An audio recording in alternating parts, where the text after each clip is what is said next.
Hi ಎಲ್ರಿಗೂ welcome back to Pooja Bhagat YouTube channel. ಇವತ್ತಿನ ನನ್ನ ವ್ಲಾಗ್ನ ಶುರು ಮಾಡ್ತಾ ಇದ್ದೀನಿ.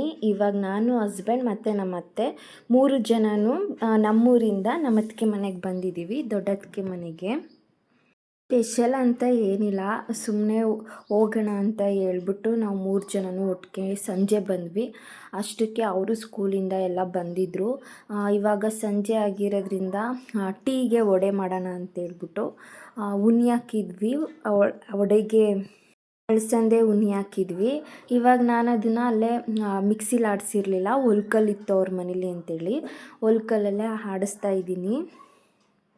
ಪ್ರತಿ ಸಲ ಹೋದಾಗೆಲ್ಲ ಅದಕ್ಕೇ ಅಡುಗೆ ಮಾಡ್ತಾಯಿದ್ರು. ಹಾಗಾಗಿ ಇವಾಗ ನಾನು ಶಿವಮ್ಮ ಇಬ್ಬರು ಮಾಡೋಣ ಅಂತೇಳಿ ಮಾಡ್ತಿರೋದು. ಆದರೆ ನಾನು ಅಡುಗೆ ಎಲ್ಲ ಮಾಡಲಿಲ್ಲ, ಜಸ್ಟ್ ಎಲ್ಪ್ ಅಷ್ಟೇ ಮಾಡ್ತಾಯಿದ್ದೆ.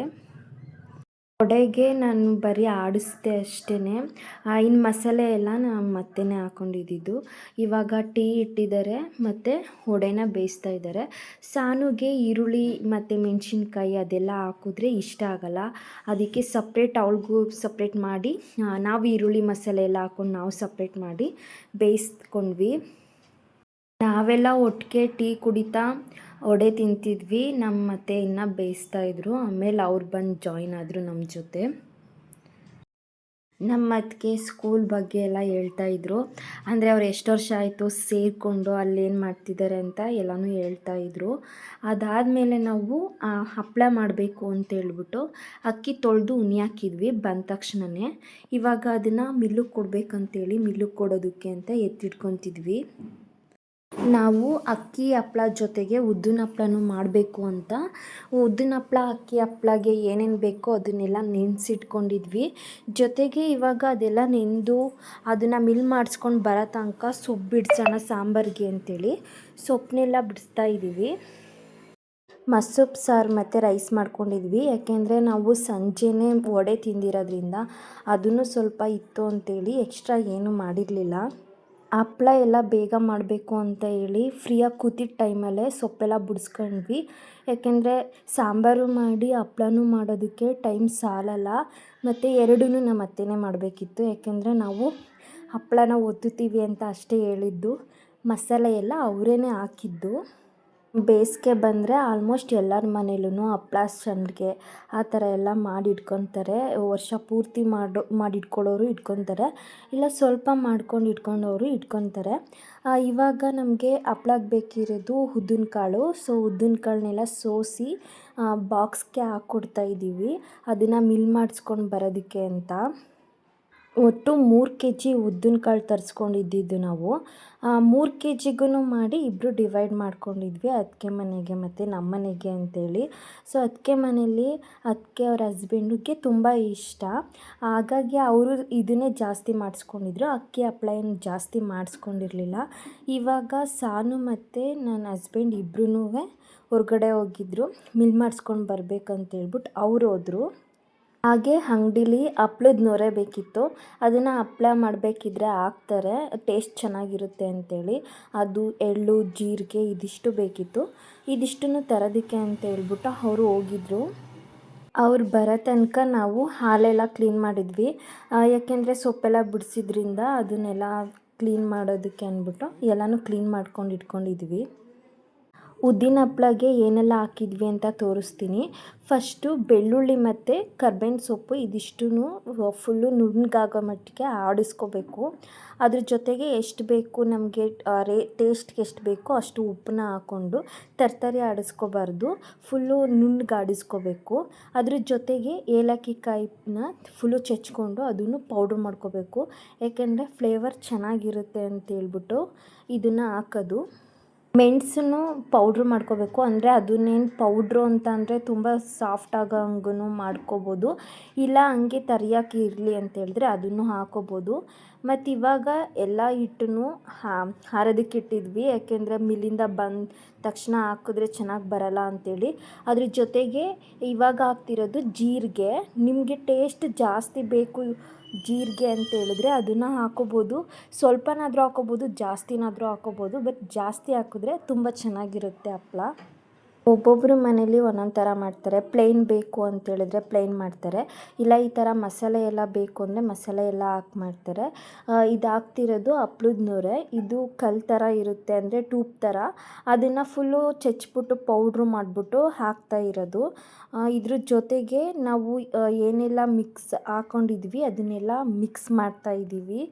ಏಕೆಂದರೆ ಒಂದೊಂದು ಕಡೆ ಇರುತ್ತೆ ಮಸಾಲೆ ಅಂತೇಳಿ ಎಲ್ಲನೂ ಒಟ್ಟಿಗೆ ಮಿಕ್ಸ್ ಮಾಡಿಬಿಟ್ಟು ಆಮೇಲೆ ನೀರು ಹಾಕ್ಬಿಟ್ಟು ಕಲಿಸ್ತಾ ಇದ್ದೀವಿ. ಇವಾಗ ಏನು ಆಡಿಸ್ಕೊಂಡಿದ್ವಿ ಅದನ್ನು ಸ್ವಲ್ಪ ತೆಳ ಮಾಡ್ಕೊತಿದ್ದೀವಿ, ಯಾಕೆಂದರೆ ಅಷ್ಟು ಹಿಟ್ಕೊ ಹಾಕ್ಬೇಕಲ್ಲ.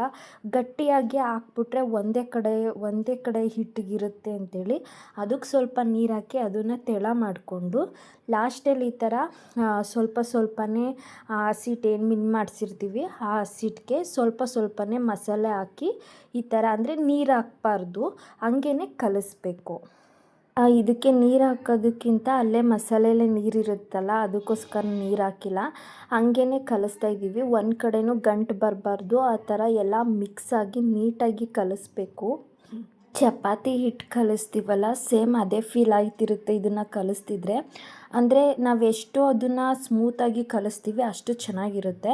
ಇದಕ್ಕೆ ಕೈ ಎಣ್ಣೆ ಯೂಸ್ ಮಾಡ್ತಿರೋದು, ಏಕೆಂದರೆ ಹಿಟ್ಟು ಸಾಫ್ಟ್ ಬರಲಿ ಅಂತ. ಕೈ ಎಣ್ಣೆ ಮಾಮೂಲಿ ಅಡುಗೆ ಎಣ್ಣೆ ಹಾಕೋದಕ್ಕಿಂತ ಕೈ ಎಣ್ಣೆ ಹಾಕಿ ಅದು ಚೆನ್ನಾಗಿ ಉಂತ್ರೆ ತುಂಬ ಸ್ಮೂತಾಗಿ ಬರುತ್ತೆ ಅಂತೇಳ್ಬಿಟ್ಟು ಕೈ ಎಣ್ಣೆ ಹಾಕ್ತಾ ಇರೋದು. ಇವಾಗೆಲ್ಲ ಹಸಿಟ್ಟಲ್ಲಿ ಈ ಥರ ಮುದ್ದೆ ಮಾಡಿ ಒಂದು ಕಡೆ ಎತ್ತಿಟ್ಕೊಂಡಿದ್ದೀವಿ. ಟೋಟಲ್ 3 ಮುದ್ದೆ ಆಗಿತ್ತು. 3 ಮುದ್ದೆಗೂ ಮತ್ತೆ ಮಧ್ಯ ಓಪನ್ ಥರ ಮಾಡಿ ಕೈ ಎಣ್ಣೆನ ಹಾಕಿಟ್ಟಿದ್ವಿ ಚೆನ್ನಾಗಿ ಉನಿಲಿ ಅಂತ. ಇವಾಗ ಅಕ್ಕಿ ಹಪ್ಳಗೆ ರೆಡಿ ಮಾಡ್ಕೊತಿದ್ದೀವಿ. ಇದಕ್ಕೂ ಮೆಣಸು, ಜೀರಿಗೆ ಮತ್ತು ಹಪ್ಳದ ನೂರೆ, ಅಕ್ಕಿ ಹಸಿಟ್ಟು ಮತ್ತು ಎಷ್ಟು ಬೇಕೋ ಅಷ್ಟು ಉಪ್ಪು ಹಾಕ್ಕೊಂಡು ಕಲಸಿಟ್ಕೊಂಡಿದ್ವಿ. ಇವಾಗ ನೈಟ್ ಆಗಿರೋದ್ರಿಂದ ಎಲ್ಲರೂ ಒಟ್ಟಿಗೆ ಕೂತ್ಕೊಂಡು ಊಟ ಮಾಡ್ತಾಯಿದ್ವಿ. ಊಟ ಮಾಡಾದಮೇಲೆ ನಾವು ಅಕ್ಕಿ ಹಪ್ಳಗೆ ಏನು ಬೇಕೋ ಅದನ್ನೆಲ್ಲ ಹಾಕಿ ಅದನ್ನು ಬೇಯಿಸ್ತಾ ಇದ್ದೀವಿ. ಇದಕ್ಕೂ ಸೇಮ್, ಇದಕ್ಕೆ ಈರುಳ್ಳಿ ಮತ್ತು ಬೆಳ್ಳುಳ್ಳಿ, ಕರ್ಬೇವಿನ ಸೊಪ್ಪು ಇದಿಷ್ಟನ್ನು ಆಡಿಸ್ಕೊಂಡಿರೋದು. ಅದನ್ನು ಆಡಿಸ್ಕೊಂಡು ನಾವು ಹಸಿಟ್ಟೆಲ್ಲ ಹಾಕೋಕ್ಕೂ ಮುಂಚೆನೇ ಅದನ್ನೆಲ್ಲ ಹಾಕಿ ಆಮೇಲೆ ಹಸಿಟ್ಟು ಹಾಕ್ಬಿಟ್ಟು ಕಲಿಸ್ಬೇಕು. ನನಗೆ ಜಾಸ್ತಿ ಉದ್ದಿನ ಹಪ್ಳಗಿಂತ ಅಕ್ಕಿ ಹಪ್ಳ ಅಂದರೆ ತುಂಬ ಇಷ್ಟ, ಮತ್ತು ಸಂಡಿಗೆ ಮಾಡ್ತಾರಲ್ಲ ಅದಂದರೆ ತುಂಬ ಇಷ್ಟ. ಜಾಸ್ತಿ ಅದನ್ನಷ್ಟೇ ಜಾಸ್ತಿ ತಿಂತಾ ಇರ್ತೀನಿ. ಮತ್ತು ಅದರಲ್ಲಿ ಚಕ್ಲಿ ಮತ್ತು ಶಾವಿಗೆ ಥರನೂ ಮಾಡ್ತಾರೆ, ಅದೂ ನನಗೆ ತುಂಬ ಇಷ್ಟ. ಉದ್ದಿನ ಹಪ್ಳ ಅಂದರೆ ಒಂಥರ ಒಂದೊಂದು ಸಲ ತಿಂತೀನಿ, ಒಂದೊಂದು ಸಲ ತಿನ್ನಲ್ಲ. ಇವಾಗ ಎಲ್ಲ ಮಸಾಲೆನೂ ಹಾಕಿದ್ದಾರಲ್ಲ ಅದೆಲ್ಲ ಚೆನ್ನಾಗಿ ಕುದಿ ಬೆಂದ ಮೇಲೆ ಹಸಿಟ್ಟು ಏನಿರುತ್ತೆ ಅದನ್ನು ಹಾಕಿ ಈಗ ಸೇಮ್ ನಾವು ಮುದ್ದೆ ಮಾಡ್ತೀವಲ್ಲ ಸೇಮ್ ಅದೇ ಥರನೇ ಇದನ್ನು ಕಲಿಸ್ಕೋಬೇಕು. ಆದರೆ ಒಂಚೂರು ಗಂಟು ಬರಬಾರ್ದು, ಆ ಥರ ಮಾಡಬೇಕು. ಅದಕ್ಕೆ ನೋಡಿ ಅಲ್ಲೇ ಒಲೆ ಮೇಲೆ ಹಾಕ್ತಾ ಇದ್ದಂಗೆ ಗೊತ್ತಾಗುತ್ತಲ್ಲ, ತಿರುಗಿಸ್ತಾ ಇದ್ದರೆ ಗಟ್ಟಿ ಇದೆಯಾ ತೆಳ ಇದೆಯಾ ಅಂತ ಗೊತ್ತಾಗುತ್ತೆ. ಸೊ ಎಲ್ಲ ಹಸಿಟ್ಟನ್ನು ಹಾಕಿ ಎಷ್ಟು ಬೇಕಷ್ಟು ಹಾಕಿ ತಿರಿತಾ ಇದ್ದಾರೆ. ಸ್ಟವ್ವು ಪಾತ್ರೆ 2 ಹೈಟ್ ಇರೋದ್ರಿಂದ ಹೈಟ್ ಸಾಲ್ತಾ ಇರಲಿಲ್ಲ. ಆದ್ರೂ ಪೂರ್ವಿ ಹೆಲ್ಪ್ ಮಾಡ್ತಾಯಿದ್ಲು ನಮ್ಮ ಅತ್ತೆಗೆ. ಅವ್ರು ನಮ್ಮ ಅತ್ತೆ ಅದನ್ನು ಗಂಟು ಹೋಗೋ ರೀತಿ ಅದನ್ನು ಹೊಂದಿಸ್ತಾ ಇದ್ದರು. ಸೊ ಇವಾಗ ಕೆಳಗಡೆ ಇಟ್ಕೊಂಡು ನೀಟಾಗೆಲ್ಲ ಹೊಂದ್ಸಾದ್ಮೇಲೆ ಈ ಥರ ಒಟ್ಟಿಗೆ ಎಲ್ಲರೂ ಕೂತ್ಕೊಂಡು ಮಾಡಬೇಕಂತ ಎಲ್ಲ ಸ್ವಲ್ಪ ನಮ್ಮ ಅತ್ತಿಗೆ ಹಸ್ಬೆಂಡ್ ಎಲ್ಲ ಅದನ್ನು ಉಂಡೆ ಕಟ್ಕೊಡ್ತಿದ್ರು ಚಿಕ್ಕದಾಗಿ. ಸಾನು ಸ್ಟಾರ್ಟಿಂಗ್ ಒತ್ತುತ್ತೀನಿ ಅಂತ ಹೇಳ್ಬಿಟ್ಟು ಕೂತಿದ್ಲು, ಜಾಸ್ತಿ ಒತ್ತಲಿಲ್ಲ, ಅವಳಿಗೆ ಒತ್ತೋದಕ್ಕೆ ಬರಲಿಲ್ಲ. ಪೂರ್ವಿ ಒತ್ತಿ ತಗೊಂಡೋಗಿ ಅದನ್ನು ನೀಟಾಗಿ ಪಂಚೆ ಮೇಲೆ ಹಾರಾಕ್ತಾ ಇದ್ಲು. ಸೊ ನಾವು ನೈಟ್ ಮಾಡ್ತಾ ಇರೋದ್ರಿಂದ ಅಕ್ಕಿ ಹಪ್ಳನ ರೂಮಲ್ಲೇ ಹಾರಾಕಿದ್ವಿ ನೈಟ್ ಫುಲ್ಲು. ನಾವಿದೆಲ್ಲ ಮಾಡೋ ತನಕ ಆಲ್ಮೋಸ್ಟ್ 12 ಗಂಟೆ ಆಗಿತ್ತು ಕರೆಕ್ಟಾಗಿ. ನಾವು ಹಪ್ಳ ಒತ್ತೋದಕ್ಕೆ ಕೂತ್ಕೊಂಡಾಗ ನೆಕ್ಸ್ಟ್ ನಾನು ಕೂತಿದ್ದೆ ಹಪ್ಳ ಒತ್ತೋದಕ್ಕೆ. ಫುಲ್ ಹಪ್ಳ ಅವತ್ತು ನಾನೇ ಒತ್ತಿದ್ದು. ಸಾನು ಎಣ್ಣೆ ಎಲ್ಲ ಚೆಲ್ಬಿಟ್ಟಿದ್ಲು, ಅವಳು ಬೇಜಾರು ಮಾಡ್ಕೊಂಡೋಗಿ ಮಲ್ಕೊಬಿಟ್ಲು. ಕೊನೆಗೆ ನಾವಿಷ್ಟು ಜನ ಉಳ್ಕೊಂಡಿದ್ದು. ನಾವಿಷ್ಟು ಜನನೇ ಹಪ್ಳನ ನೀಟಾಗಿ ಒತ್ತಿ ಎಲ್ಲ ಕಡೆ ಹಾರಾಕಿದ್ವಿ. ಇಡೀ ರೂಮ್ ಫುಲ್ ಆಗಿತ್ತು. ಮತ್ತು ಈಚೆನೂ ಸ್ವಲ್ಪ ಸೀರೆ ಹಾಸ್ಬಿಟ್ಟು ಹಾಕಿದ್ವಿ.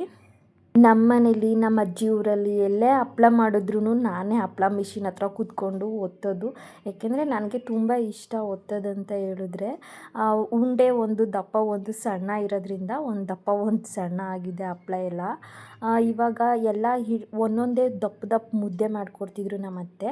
ಅದೇ ದಪ್ಪದ ಮುದ್ದೆಲಿ ಎಷ್ಟಾಗುತ್ತೆ ಅಷ್ಟು ಸಣ್ಣ ಸಣ್ಣ ಉಂಡೆ ಕಟ್ಕೊಡ್ತಿದ್ರು ಹಪ್ಳ ಮಾಡೋದಕ್ಕೆ ಅಂತ.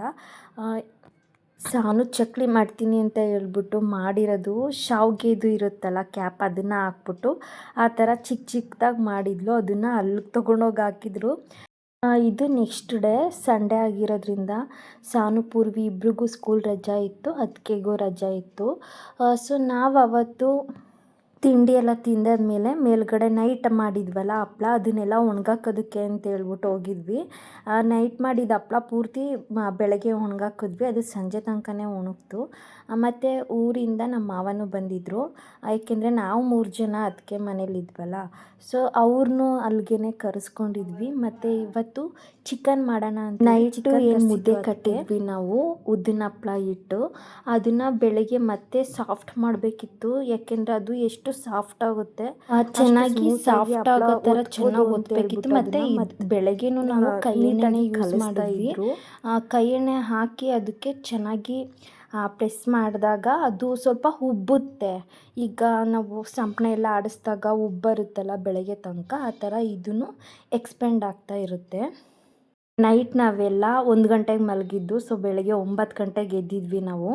ಇವಾಗ ಅದನ್ನೆಲ್ಲ ಕಲಸಿದ್ರಲ್ಲ, ಅದನ್ನು ಸಣ್ಣ ಸಣ್ಣದು ಉಂಡೆಯಾಗಿ ಮಾಡಿಕೊಡ್ತಿದ್ರು. ಅದನ್ನೆಲ್ಲ ಈ ಥರ ನಾವು ನೆಲನ ನೀಟಾಗಿ ಒರೆಸ್ಬಿಟ್ಟು ಅಲ್ಲೇ ಒತ್ತುತ್ತಾ ಇದ್ವಿ. ಅಂದರೆ 3 ಜನನೂ ಒತ್ತುತ್ತಿದ್ವಿ, ಸಾನು ಮತ್ತು ನಮ್ಮ ಮಾವ ಇಬ್ಬರೂ ಉಂಡೆ ಕಟ್ಕೊಡ್ತಿದ್ರು. ಅದಕ್ಕೆ ಹಸಿಟ್ಟು ಹಾಕ್ಬಿಟ್ಟು ಒತ್ತಬೇಕಿತ್ತು. ನಾವು ಇದಕ್ಕೆ ಅಕ್ಕಿ ಹಸಿಟ್ಟನ್ನ ಯೂಸ್ ಮಾಡಿದ್ವಿ, ಯಾಕೆಂದರೆ ಅದು ತುಂಬ ಸಾಫ್ಟಾಗಿರುತ್ತೆ ಮತ್ತು ಹುಡಿ ಹುಡಿಯಾಗಿರುತ್ತಲ್ಲ, ಅದಕ್ಕೋಸ್ಕರ ಅದನ್ನು ಯೂಸ್ ಮಾಡಿದ್ವಿ. ನಾನು ಜಾಸ್ತಿ ಒತ್ತೋದಕ್ಕಾಗಲಿಲ್ಲ, ಸೊ ಅದಕ್ಕೆ ಮತ್ತು ಪೂರ್ವಿ ಮತ್ತು ನಮ್ಮತ್ತೆ 3 ಜನನೂ ಒತ್ತಿದ್ರು. ಒತ್ತಾದಮೇಲೆ ನಾವು ಮೇಲ್ಗಡೆಗೆ ತೊಗೊಂಡು ಬಂದು ಒಣಗಾಕಿದ್ವಿ. ಇದು ಹಸಿಟ್ಟು ಹಾಕಿ ಒತ್ತಿರೋದ್ರಿಂದ ಇದು ಅಂಟ್ಕೊತಿರ್ಲಿಲ್ಲ ಒಂದಕ್ಕೊಂದು. ಅದಕ್ಕೆ ತಟ್ಟೆಗೆ ಎಲ್ಲನೂ ಒಟ್ಟಿಗೆ ಹಾಕ್ಕೊಂಡು ಬಂದು ಮೇಲ್ಗಡೆ ಹಾಕಿದ್ವಿ. ತುಂಬ ಬಿಸಿಲಿದ್ದಿದ್ದರಿಂದ 2 ಹಪ್ಳನೂ ಒಂದೇ ದಿನ ಒಣಗ್ತು. ಅಷ್ಟರಲ್ಲಿ ಸಂಜೆ ಆಯಿತು, ಎಲ್ಲ ಊಟ ಮಾಡ್ಕೊಂಡು ನಮ್ಮ ಮನೆಗೆ ನಾವು ಬರ್ತಾ ಇದ್ದೀವಿ. ಸೊ ಇದಾಗಿತ್ತು ಇವತ್ತಿನ ನನ್ನ ವ್ಲಾಗ್. ಇನ್ನೂ ಯಾರೆಲ್ಲ ನನ್ನ ಚಾನಲ್ನ ಸಬ್ಸ್ಕ್ರೈಬ್ ಮಾಡಿಲ್ಲ ಅವರೆಲ್ಲ ಸಬ್ಸ್ಕ್ರೈಬ್ ಮಾಡಿ, ಲೈಕ್ ಮಾಡಿ, ಶೇರ್ ಮಾಡಿ, ಕಮೆಂಟ್ ಮಾಡಿ. ನೆಕ್ಸ್ಟ್ ವ್ಲಾಗಲ್ಲಿ ಸಿಗ್ತೀನಿ. ಅಲ್ಲಿ ತನಕ ಬಾಯ್.